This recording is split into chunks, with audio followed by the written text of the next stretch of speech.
భక్తి అంటే దేవుని ఉండి లాభం పొందడమేనా? అవసరమైతే దేవుని కొరకు సమస్తాన్ని నష్టపడ్డం భక్తి కాదా? కాదా?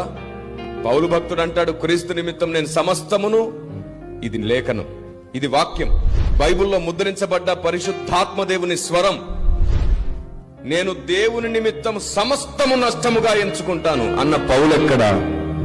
నాకు సమస్తం ఇస్తేనే విశ్వాసంలో బలంగా ఉంటాను దేవుడా అని అడిగిన మనం ఎక్కడ? అన్ని బాగుంటే నేను నమ్మకంగా ఉంటానంటున్న మన ప్రార్థన ఎక్కడ? ఏం బాగోలేకపోయినా నీతో నేను నమ్మకంగా కొనసాగుతానన్న పౌలెక్కడ? దేనిని భక్తి అంటుంది నేటి సమాజం? అన్ని బాగుండి, అడిగినవన్నీ దొరికి, అన్ని సమృద్ధి ఉంటే అతను కరెక్ట్ గా ఉన్నాడు కాబట్టి దేవుడు అన్ని ఇస్తున్నాడు అని ఇస్తాం. మరి పౌలు తన జీవిత కాలంలో అన్ని అనుకున్నట్టే పొందుకున్నాడా?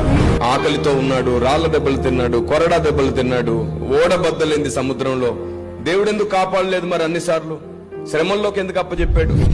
ఆత్మీయ జీవితం అంటే అంతస్తులు ఎక్కడం కాదు, అవసరమైతే విరిగి నలుగుతూ తిరిగి అతుకబడుతూ ఉంటుంది ఆత్మీయ జీవితం. దేవుడిస్తాడు.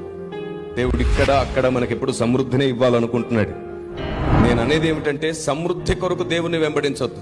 ప్రాస్పరిటీ వెంట మనం కాదు, ప్రాస్పరిటీయే మన వెంట రావాలి. మనం ప్రాసెస్ వెంట పరిగెత్తాలి. ఇదే మాట తెలుగులో చెప్పనా?